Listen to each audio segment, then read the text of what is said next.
My daughter called me from her best friend's party. Dad, he's here. My stalker is here. I saw him slip something into a drink. Please come get me. Her speech suddenly started slurring, and before she could get another word out, I heard her drooling. Baby! My voice was interrupted by a loud thump, her falling over. The line went dead. My heart stopped completely. Zara had been drugged. The stalker finally got to her. I grabbed my keys and ran to my car so fast I knocked over a chair. I drove like a maniac, ran every red light I saw. My mind was racing. What if he took her? What if I'm too late? I kept calling Zara's phone over and over. It went straight to voicemail every time. 14 minutes felt like 14 hours. When I finally pulled up, the music was blasting so loud I could hear it from the street. The front door was wide open with people standing outside smoking and talking like nothing was wrong. I pushed past them without saying anything. Inside, it was packed with bodies, teenagers dancing and laughing. I couldn't see Zara. My panic was taking over. I started opening every door I saw without knocking. First door, 2 people making out on a bed. Second door, someone throwing up. My heart was pounding harder with every empty room. Where was my Zara? I ran upstairs and tried the first bathroom door. It was locked. I pounded on it with my fist. Is anyone in there? I yelled over the music. No answer. That was weird. Why would a bathroom be locked with the lights inside it off and nobody answering? Something felt wrong. I kicked the door until the frame cracked. There I saw her, my Zara lying on the floor, her red dress ripped at the shoulder. She was unconscious and not moving. The bathroom window was wide open with a muddy shoe print on it. Her stalker did this, then escaped out that window. I dropped to my knees next to her. Baby, wake up, please wake up. I checked her pulse, still breathing. Thank God. I picked her up carefully and carried her down. I put her gently in my car and drove straight to the hospital. The doctors examined her and ran tests. They said she'd been drugged with opioids but would be okay. She just needed to sleep it off. Zara woke up a few hours later looking confused and scared. I held her hand and told her she was safe now. The next morning, her boyfriend Rory showed up at the hospital. Oh my God, are you okay? I was so worried about you. I watched him stroke Zara's hair gently and get her water from the pitcher. He'd never been this attentive to her, not even when her lupus flared up. Where were you? I asked him. My voice came out sharp. You were at that party with her. Rory looked startled. I know. I'm the worst boyfriend ever. The worst. I hate myself. I don't deserve her. He started grabbing his own hair, acting like he was trying to convince me of something. I turned to Zara. My voice got softer. You said you saw him. Did you catch his face, sweetheart? Her hands started shaking. She pulled the hospital blanket tighter.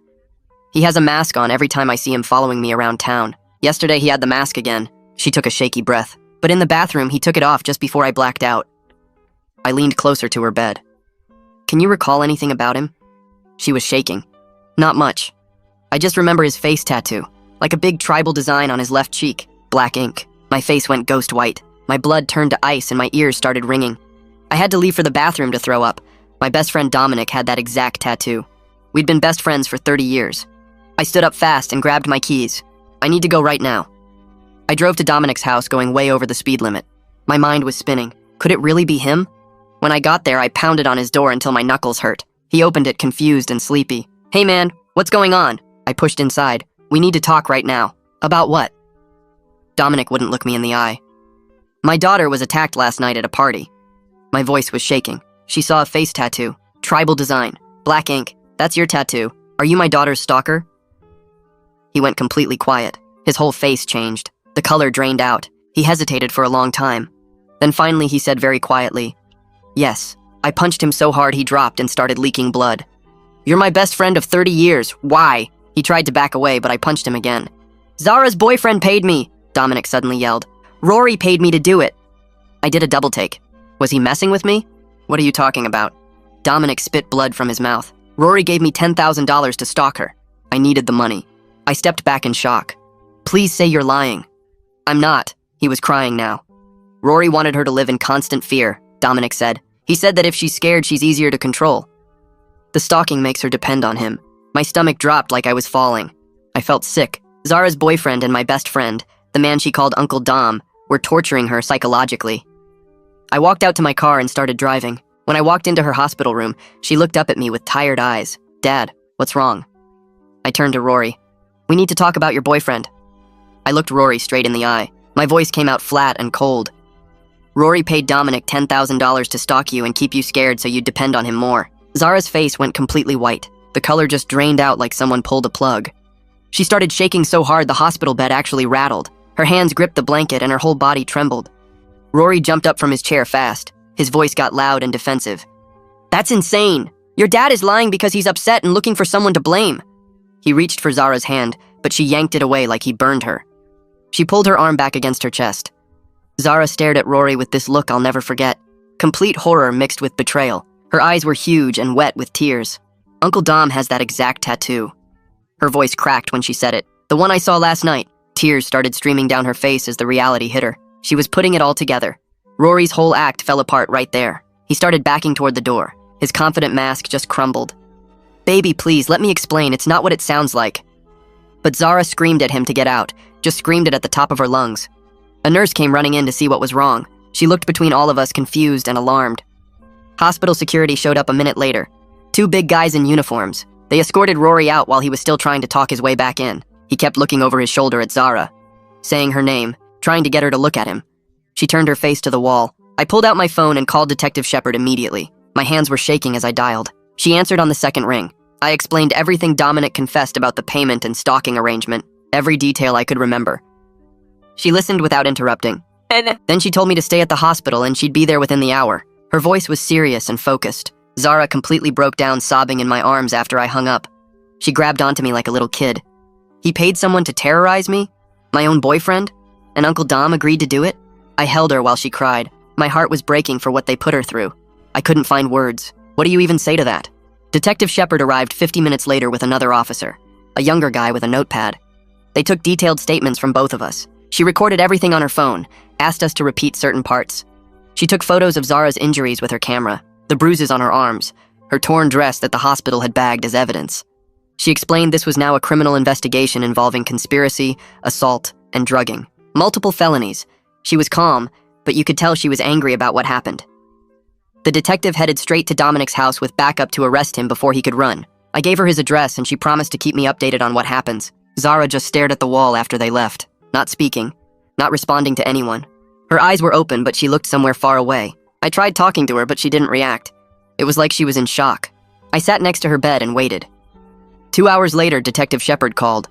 Dominic was arrested without incident and was being held without bail. He confessed everything again on recording, including details about the payment arrangement and Rory's instructions to escalate the fear. She was getting a warrant for Rory's arrest right now. The judge was signing it as we spoke. I thanked her and hung up. My son Austin drove in from 2 hours away after I called him about what happened. He'd left work immediately. I heard his footsteps running down the hospital hallway. He walked into Zara's hospital room and took one look at his sister's devastated face. Then he had to leave. He went out to the hallway and I heard a loud bang. He punched the wall. I followed him out. We both just stood there trying to process this nightmare. Austin's knuckles were bleeding. His chest was heaving. I'm going to kill him! His voice was shaking with rage. I put my hand on his shoulder. The cops have him. Let them handle it. But I understood exactly how he felt. We stood there in the hospital hallway for a few minutes while Austin's knuckles kept bleeding. A nurse walked past and gave us a concerned look, but didn't stop. I put my hand on his shoulder and we went back into Zara's room together. She was still staring at the wall with that blank expression. Not blinking, not moving. A woman in her 50s with gray hair pulled back in a bun knocked on the doorframe. She introduced herself as the hospital social worker and asked if she could come in to talk with us. I nodded and she pulled up a chair next to Zara's bed. She spoke in this calm, gentle voice, but her words were direct and serious. She explained that what happened to Zara wasn't just stalking or assault. It was psychological abuse designed to break her down over time. She said victims of this kind of manipulation often develop severe anxiety, depression, and post-traumatic stress. The fear doesn't just go away when the abuser is caught. Zara finally looked at her instead of the wall.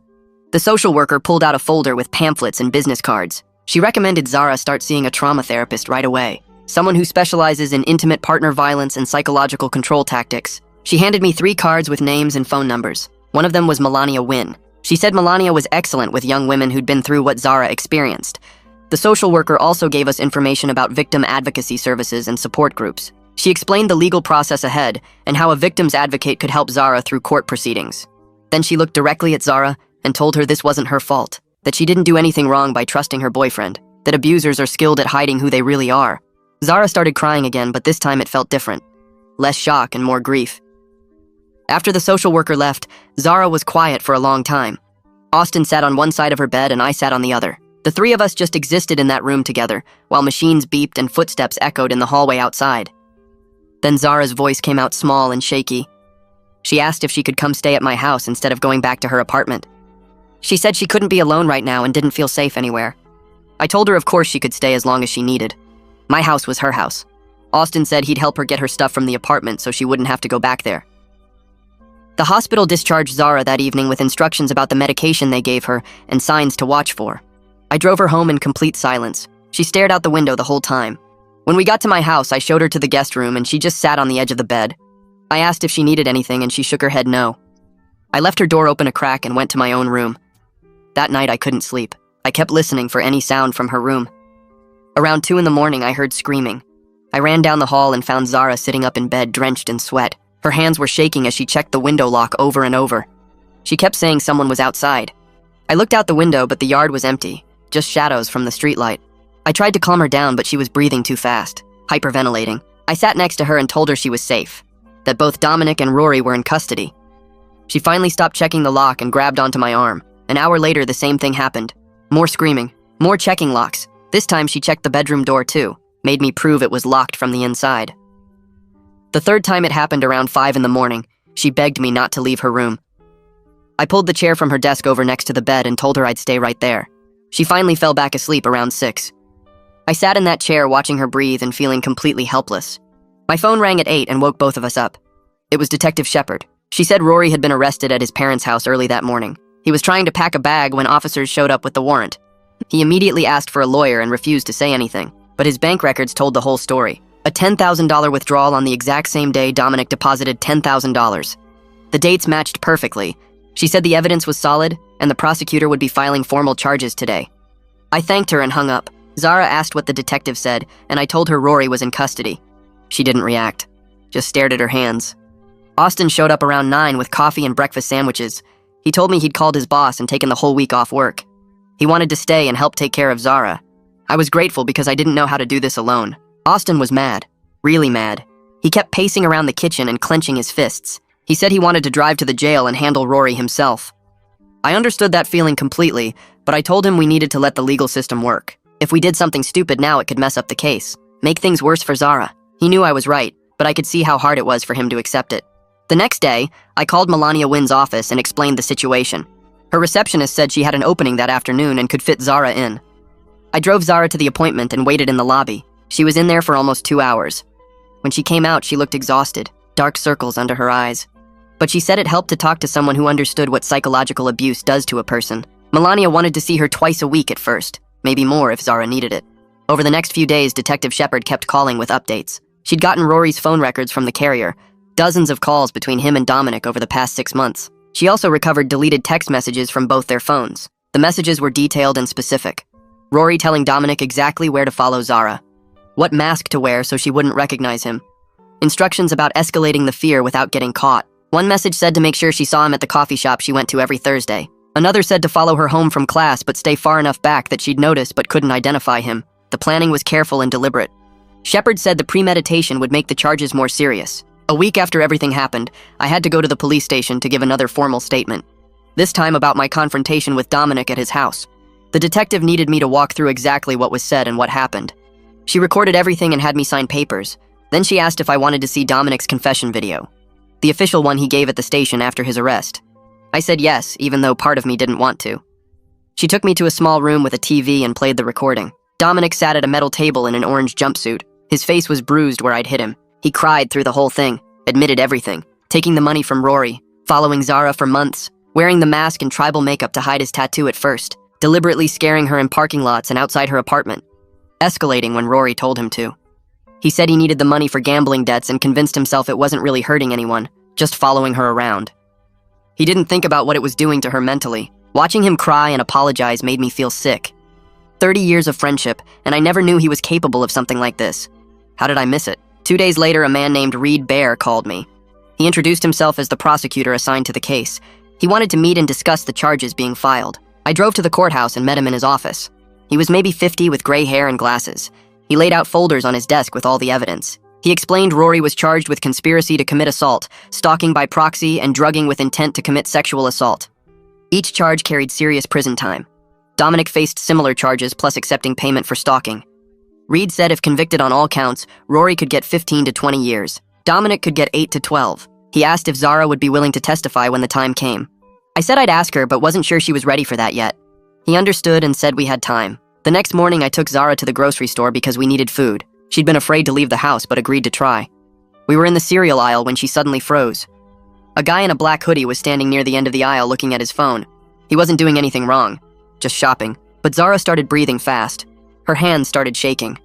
She grabbed my arm and said we needed to leave right now. I could see the panic taking over her face. Austin was with us and he quickly guided her toward the exit while I abandoned our cart. By the time we got to the parking lot, she was hyperventilating. Couldn't catch her breath. Austin helped her into the back seat and she curled up with her knees to her chest. I sat next to her and told her to breathe slowly. In through the nose, out through the mouth. It took 15 minutes before she could breathe normally again. She kept apologizing and saying she felt stupid. I told her she had nothing to apologize for, that her fear made sense after everything that happened, but I could see how much this was consuming her life. She was scared to leave the house, scared of everyone. The fear Rory had manufactured was still controlling her even though he was locked up. The next day, I drove Zara to her appointment with Melania. She sat quiet in the passenger seat staring out the window the whole way there. When we got to the therapist's office, Melania had us both sit down together. She looked at Zara with kind but serious eyes and started explaining what she'd observed over their sessions. Zara was showing clear signs of PTSD and severe anxiety disorder. The betrayal by someone she trusted romantically combined with Uncle Dom's involvement created a perfect storm of trauma. Melania said recovery would take significant time and consistent therapy. She recommended twice-weekly sessions for at least 6 months, maybe longer. Zara nodded slowly and asked if she'd ever feel normal again. Melania told her yes, but it would be hard work and there would be setbacks along the way. I watched my daughter's face and saw how tired she looked, like she'd aged 5 years in the past few weeks. We scheduled the appointments and drove home in silence. That same afternoon, my phone rang with a number I didn't recognize. It was Reed calling to tell me about a development in the case. Rory's expensive defense lawyer had contacted him trying to negotiate a plea deal. They were claiming Rory never intended physical harm, and the stalking was just meant to make Zara more attentive to the relationship. Reed's voice got hard when he told me his response. He said, "Absolutely not, we're going to trial. No deals, no reduced charges." Rory was going to face every single count in front of a jury. I thanked him and hung up feeling a small bit of satisfaction. At least someone was fighting for my daughter the way she deserved. 2 days later, I found an envelope in my mailbox with a return address from the public defender's office.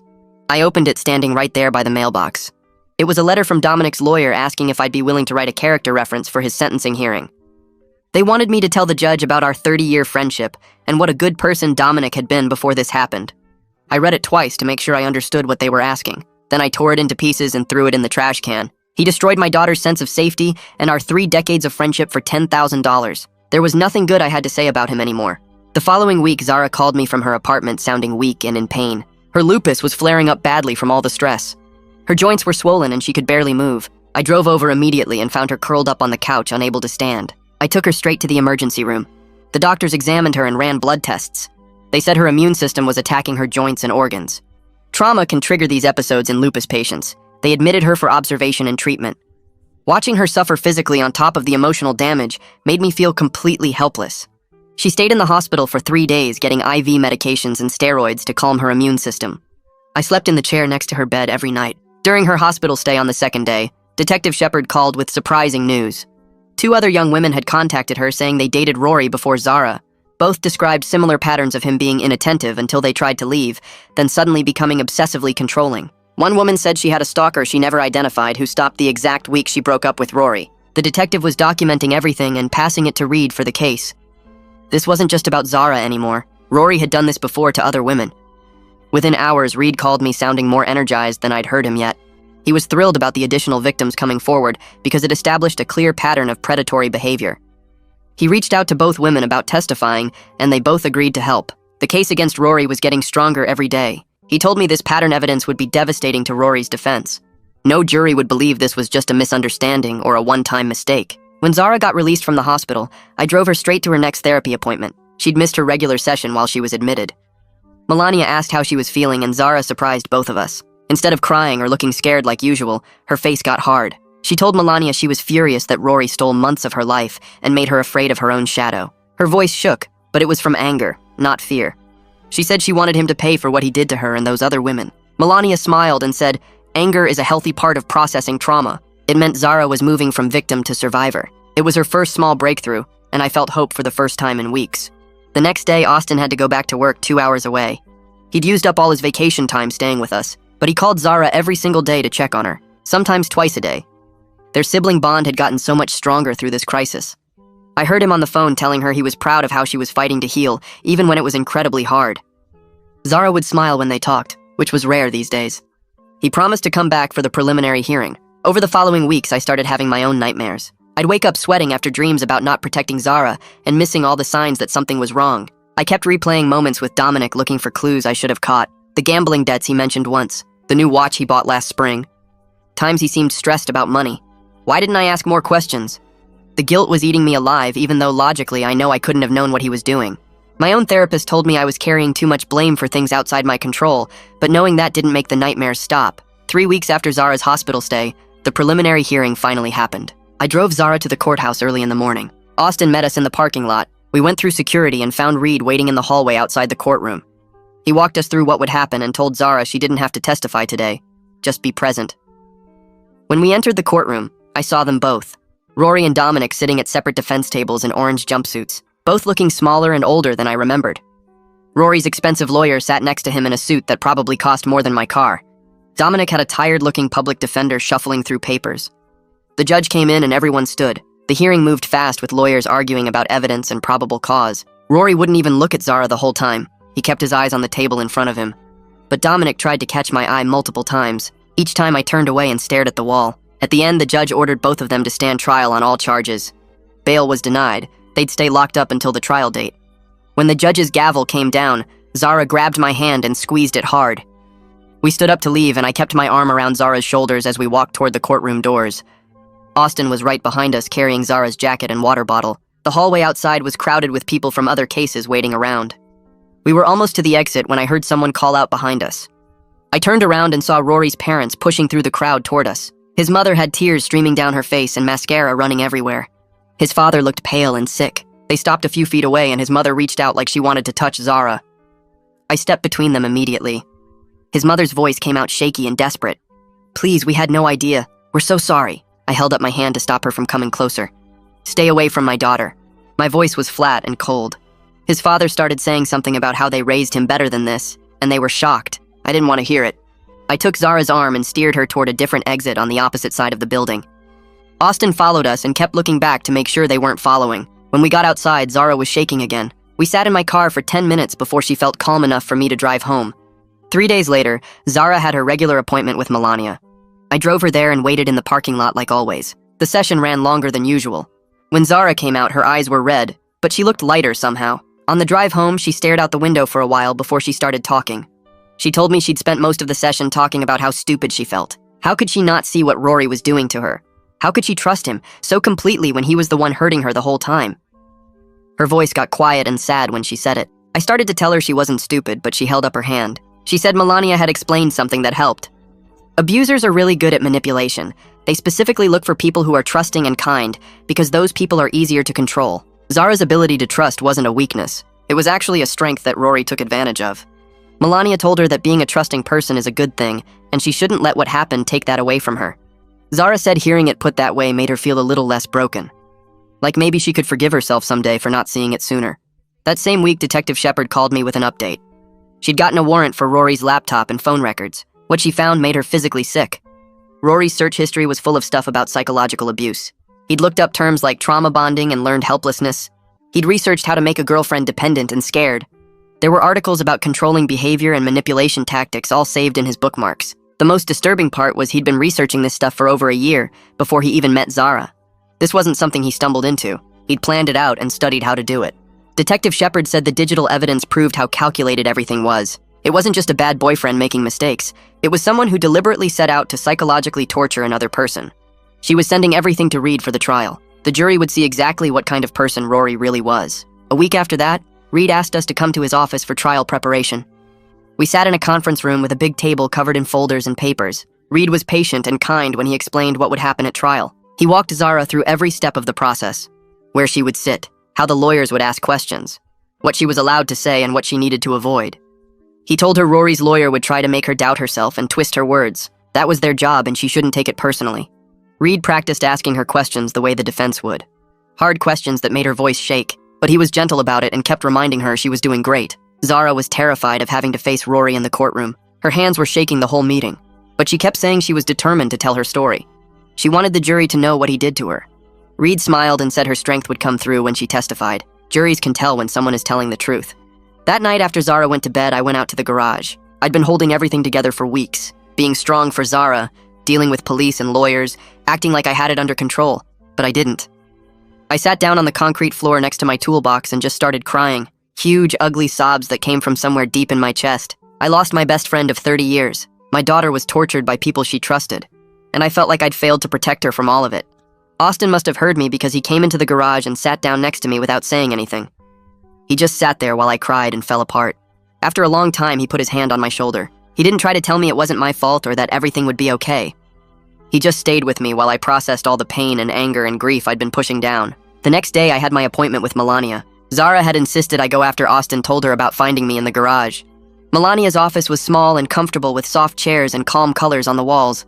She asked me how I was doing, and I tried to give her the usual answer about being fine.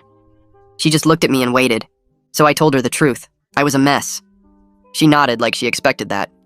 She said I was showing clear signs of trauma and complicated grief. I was grieving the friendship with Dominic, dealing with massive guilt about not protecting Zara, processing rage at both men for what they did. All of that at the same time was too much for anyone to handle alone. She recommended I start seeing a therapist regularly, at least once a week to start. I hated the idea of therapy. It felt weak somehow. But Melania said taking care of my mental health so I could be there for Zara was actually the strongest thing I could do. I made an appointment with a therapist she recommended, even though everything in me wanted to refuse. 2 weeks later, Zara's former roommate called me out of nowhere. She said she'd been thinking about everything that happened and remembered something weird. Rory was always checking Zara's location on his phone. Like constantly. He'd ask where she was even when they weren't together. The roommate said at the time she thought he was just being an overly attached boyfriend. But now looking back, she realized he was probably coordinating with Dominic. He'd check where Zara was and then tell Dominic when to show up as the stalker. Another piece of the puzzle clicked into place. I thanked her for calling and passed the information to Detective Shepard. She said it fit perfectly with the phone records they already had. More evidence of how planned out everything was. Around the same time, Dominic's public defender contacted Reed again. This time they were asking if Dominic could write an apology letter to Zara. Reed called to ask what we wanted to do. He said we didn't have to accept any communication from Dominic at all. That was completely our choice. I asked Zara and her answer was immediate. She never wanted to hear from him again. Not an apology letter, not anything. I agreed completely. Reed told the public defender no, and that was the end of it. As the trial date got closer, Reed had us come back to his office multiple times. He walked us through every single piece of evidence. The bank records showing the $10,000 payment, the phone logs with hundreds of calls between Rory and Dominic, the text messages with specific instructions about stalking, Rory's search history about abuse tactics, statements from the 2 other women who dated him, Dominic's confession on video, Detective Shepard's investigation notes. All of it together created a case that seemed impossible to argue against. Reed was confident about getting a conviction, but he warned us that sentencing could be unpredictable. Judges had a lot of freedom in how much time they gave. We might not get as many years as we hoped for. He just wanted us to be prepared for that possibility. The day before one of our prep meetings, Zara went to the pharmacy to pick up her lupus medication. I was at home when my phone rang. It was someone from the pharmacy saying Zara needed me to come get her. I drove there as fast as I could. When I got there, I found Zara sitting outside on the curb. A pharmacy employee was sitting next to her with a hand on her back. Zara was breathing way too fast and couldn't catch her breath. Her whole body was shaking. The employee explained that Zara had seen someone inside who looked like Rory. She'd had a complete panic attack right there in the store. They'd helped her outside and called me. I sat down next to Zara and talked to her slowly until her breathing started to calm down. It took almost 20 minutes before she could stand up and walk to the car. On the drive home, she cried and said she felt like she was going backwards. Just when she thought she was getting better, something like this would happen. I told her recovery wasn't a straight line. Melania had told me that. 2 steps forward and 1 step back was still progress, but I could see how defeated she felt, and it broke my heart all over again. 3 days later, I sat in a therapist's office for the first time in my life. The room had soft lighting and comfortable chairs, but I felt like I wanted to run out the door. My therapist asked me to talk about what brought me in, and I started explaining about Zara and Dominic. The words came out harder than I expected. I kept having to stop and take breaths. When I got to the part about 30 years of friendship being a lie, my voice cracked. I told her I felt like I failed Zara by not seeing what was happening and by trusting someone who would hurt her for money. The therapist listened without interrupting, and then said something that surprised me. She told me I was carrying guilt for things I couldn't have controlled. Nobody could predict that their best friend would accept money to stalk their daughter. I wanted to argue with her, but part of me knew she was right. That evening, Zara came into the living room where I was watching TV. She sat down next to me and took a deep breath like she was getting ready for something hard. She told me she wanted to move out and get her own place after the trial ended. My first reaction was to say no immediately. Keep her safe at home where I could protect her. But she explained that she needed to prove to herself she could be independent and not afraid anymore. Living with me felt safe, but it also felt like hiding. I wanted to argue so badly. Tell her she wasn't ready. But looking at her face, I could see how much she needed this. So I just nodded and told her we could start looking when she felt ready. Austin drove up the following weekend to help Zara look at apartments. I went with them to the first few places. Austin asked about security systems at every building. He checked the parking lots to make sure they had good lighting. He tested the locks on doors and windows. Zara seemed grateful for his protectiveness, but also a little annoyed when he was rejected 3 places in a row. Finally, they found a place in a neighborhood I knew was safe. The building had a doorman who sat at a desk in the lobby 24 hours a day. Security cameras covered every entrance and the parking garage. The apartment itself was on the 3rd floor with a balcony that overlooked a busy street. Austin approved and Zara loved it. She put down a deposit that same day. The week before trial, Reed asked Zara to come to his office every afternoon to practice her testimony. I drove her there and sat in the waiting room while they worked. The first day she came out looking exhausted and shaky. But by the 3rd day, she walked out standing taller. By the 5th day, she looked almost confident. Reed told me she was getting stronger every time they practiced. He said watching her find her voice and refuse to let fear silence her was remarkable. On the last practice day, I asked if I could sit in and watch. Zara said yes. I sat in the corner while Reed asked her questions, and she answered clearly and calmly. She described the stalking, the fear, the attack, the betrayal. Her voice never wavered. I felt so proud of her I had to look away so she wouldn't see me tearing up. Reed called me 2 days before trial to say Dominic took a plea deal at the last minute. He agreed to plead guilty to stalking and conspiracy in exchange for testifying against Rory. His sentencing would be delayed until after Rory's trial, so he had motivation to cooperate fully and tell the truth. Reed said this was good for our case because it meant Dominic would have to describe everything in detail on the stand. The jury would hear directly from him about the payment and the instructions.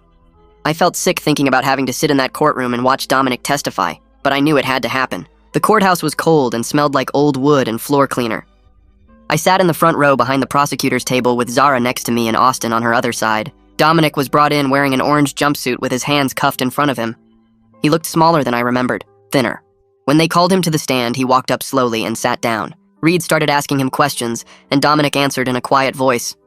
He described meeting Rory at a bar, and Rory asking if he knew anyone who could help with a problem. Dominic admitted he knew immediately what Rory was really asking for. He talked about the $10,000 payment, half up front, half after the job was done. He described following Zara around town for months, wearing the mask, making sure she saw him, deliberately frightening her in parking lots and outside her apartment. He explained how Rory would text him with specific instructions about when and where to appear, the bathroom attack at the party. Dominic's voice got quieter when he described drugging her drink and carrying her to the bathroom, ripping her dress to make it look worse, then escaping out the window when he heard someone coming. Listening to all the details laid out like that made my stomach turn. I had to grip the bench to keep from standing up and leaving. This was the man I'd known for 30 years, the man who'd been at my wedding, who'd held Zara when she was a baby, and he'd done all of this to her for money. Dominic started crying on the stand when Reed asked if he had anything to say to Zara. He turned toward where we were sitting and said he was so sorry, that he knew sorry wasn't enough, but he needed her to know he regretted it every day, that he never meant for things to go so far. His voice broke and tears ran down his face. I looked at Zara expecting to see some reaction, but she just sat perfectly still. Her face was completely blank. She didn't cry, didn't flinch, didn't acknowledge his apology at all.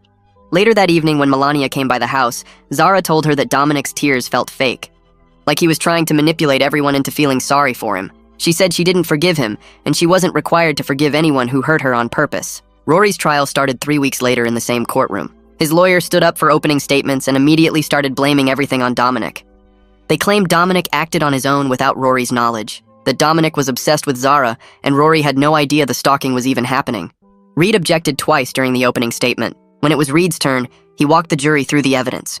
He showed them bank records proving Rory withdrew exactly $10,000 the same day Dominic deposited that amount. He showed them phone records with hundreds of calls between Rory and Dominic over 6 months. He showed them text messages where Rory gave specific instructions about where to follow Zara and when to escalate. The defense's story fell apart before the trial even really started.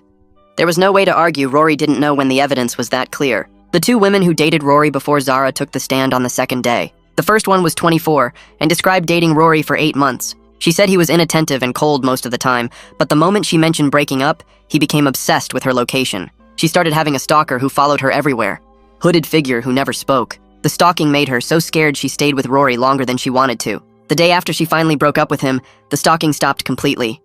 She said she never connected it to Rory until Detective Shepard contacted her. The second woman told an almost identical story. Different timeline, but same pattern. Inattentive boyfriend. Mysterious stalker when she tried to leave. Stalking stops the moment the relationship ends. The pattern was so obvious several jurors were shaking their heads. Rory's lawyer tried to suggest these women were lying or mistaken, but Reed had phone records showing Rory called Dominic repeatedly during both of those relationships too. Zara took the stand on the third day. She wore a simple blue dress and her hair was pulled back. She walked to the witness stand without looking at Rory.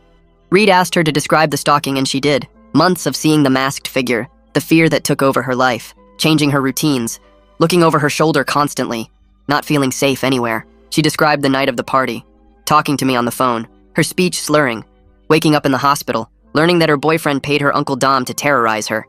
Her voice stayed steady the whole time. She didn't cry or break down. She just told the truth calmly and clearly.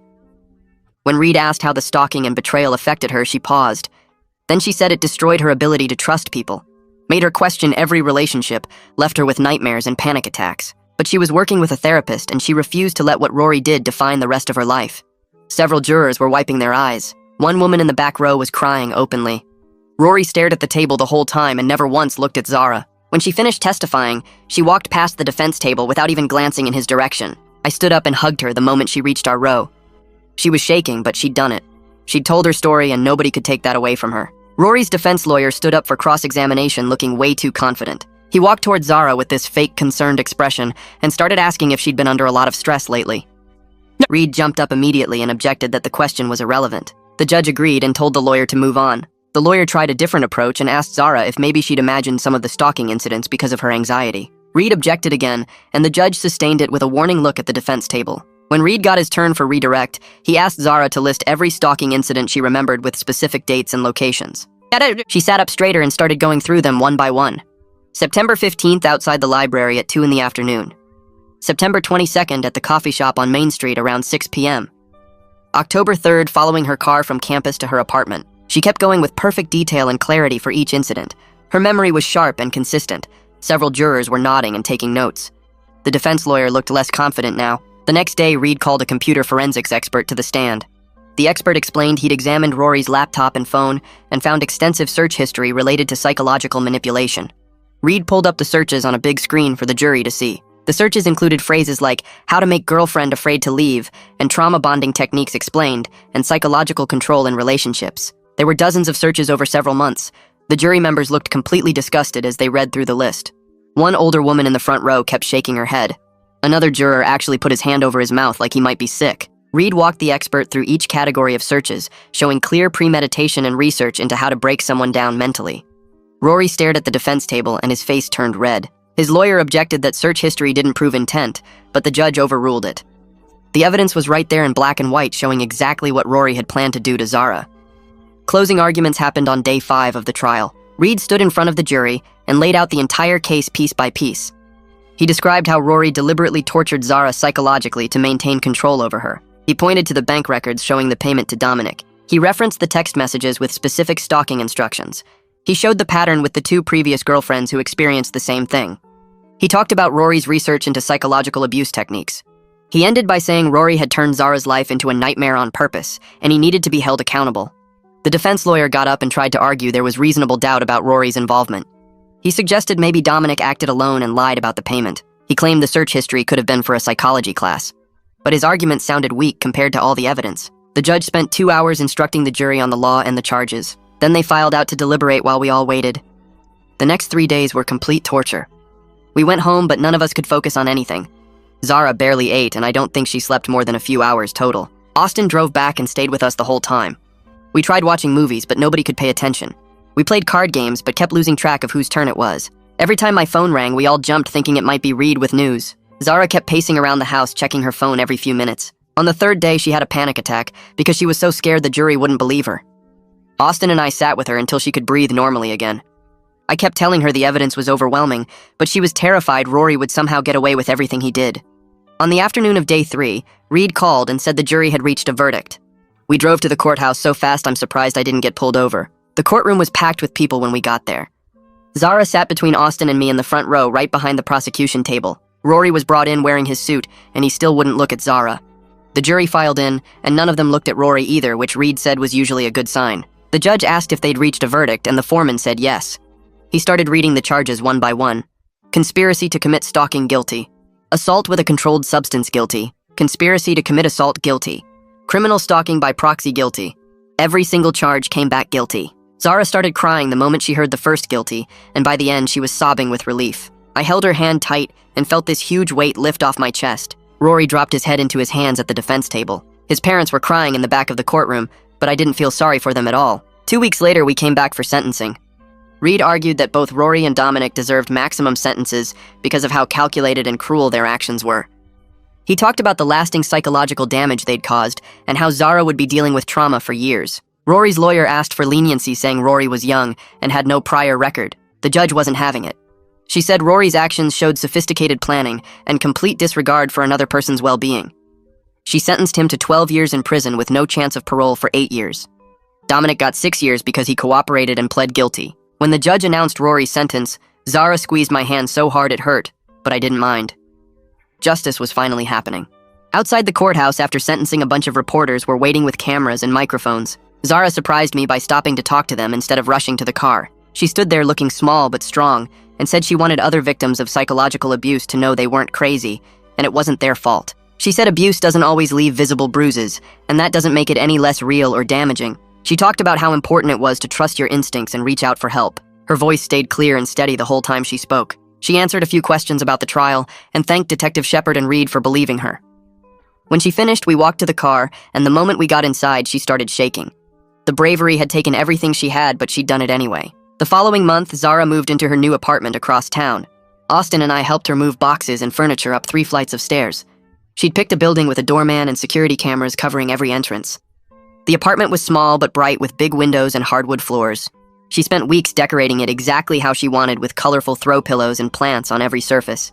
She installed extra locks on the front door and windows, even though the building was already secure. Having her own safe space that Rory had never been to and didn't know about seemed to help her relax a little. She could control who came in and out. She could lock herself in at night without worrying about anyone having a key. I visited Zara at her apartment a few weeks after she moved in. She answered the door in sweatpants and a college hoodie, looking more comfortable than I'd seen her in months. Her apartment smelled like the vanilla candles she loved, and she'd hung up photos of family and friends on the walls. She made us coffee and we sat on her small couch while she told me about going back to the school part-time. She'd enrolled in 2 classes to start and had gotten a job at a bookstore near campus. The work was easy, and her co-workers were nice.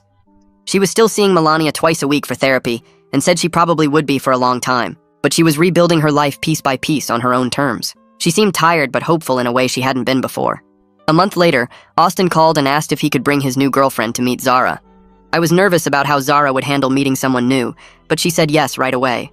They came over to her apartment on a Saturday afternoon, and I showed up too because Austin wanted family there. His girlfriend was named Sarah, and she was warm and funny, and didn't ask Zara any awkward questions about the trial. We ordered pizza and played board games, and Zara actually laughed at Sarah's terrible jokes. It was the first time I'd seen her genuinely relaxed and happy in months. She wasn't looking over her shoulder or checking the locks every few minutes. After Austin and Sarah left, Zara told me she was starting to believe she could have normal relationships again someday. She said she wasn't ready to date yet, but seeing Austin happy with someone gave her hope that she could get there too eventually. 2 weeks later, Zara told me she'd found a support group for people who survived intimate partner violence. The meetings happened every Thursday night at a community center across town. I drove her to the first one and waited in the parking lot for an hour while she was inside. When she came out, her eyes were red, but she looked lighter somehow. She got in the car and buckled her seatbelt. She said it helped to talk to people who understood what she went through. Other women had experienced similar things with controlling partners and manufactured fear. She wasn't alone in this experience, and that made it feel less scary. She planned to keep going every week. The next Thursday, she drove herself and came home saying she'd exchanged numbers with 2 other women from the group. They were meeting for coffee on Saturday. Watching her build connections with people who got it made me feel like she was really healing. A month after that, I had my own breakthrough in therapy. My therapist asked me to describe Dominic as I knew him versus Dominic as he actually was. I started listing all the good memories from 30 years of friendship, the camping trips and late-night talks and times he helped me move. But then I realized none of those things were real in the way I thought they were. A real friend wouldn't stalk my daughter for money. The Dominic I knew was fiction. I'd been mourning someone who never really existed. My therapist said I could grieve the friendship I thought I had while accepting that person wasn't real. That perspective shift helped me start letting go of the guilt. I wasn't stupid for trusting him. He was just good at lying. 3 months after the trial, Zara mentioned she'd started seeing someone new. She brought it up casually while we were having dinner at my place. She said they met at the bookstore where she worked. He was patient with her anxiety and respected her boundaries completely. They were taking it incredibly slow, but she felt proud of herself for being willing to try. I asked a few questions about him without pushing too hard. She said he knew about the trial and what happened, but didn't treat her like she was broken. I told her I was happy for her if she was happy. She smiled and said she was cautiously optimistic. 6 months after the trial, Zara had a checkup with her doctor about her lupus. She came over that evening and told me the appointment went better than expected. Her stress levels had decreased, so much that her symptoms were way more controlled. The doctor was pleased with her progress and reduced one of her medications. She'd been on that med for 2 years. The physical healing was following the emotional healing. Her body was finally relaxing now that she felt safe. A week later, I was at the grocery store buying milk and bread when I saw a woman staring at me from the produce section. She walked over and I recognized her as Dominic's ex-wife. I hadn't seen her in probably 5 years since their divorce. She apologized for what Dominic did. She said she divorced him years ago because of his poor decisions and lack of judgment. She wasn't surprised he did something this terrible. It was strange comfort, but somehow it helped to hear that other people saw his flaws too. She asked how Zara was doing and I told her my daughter was healing. We talked for a few minutes, then went our separate ways. That conversation stuck with me for days. 2 months later, Zara called and asked if she could come over to talk about something important. When she arrived, she sat on my couch looking nervous but excited. She said she'd been thinking about changing her major. She wanted to switch to social work because she wanted to help other abuse survivors. She was turning her trauma into purpose and using her experience to understand what victims needed. I asked if she was sure and she nodded. She'd already talked to Melania about it, and her therapist said this was a healthy way to process what happened.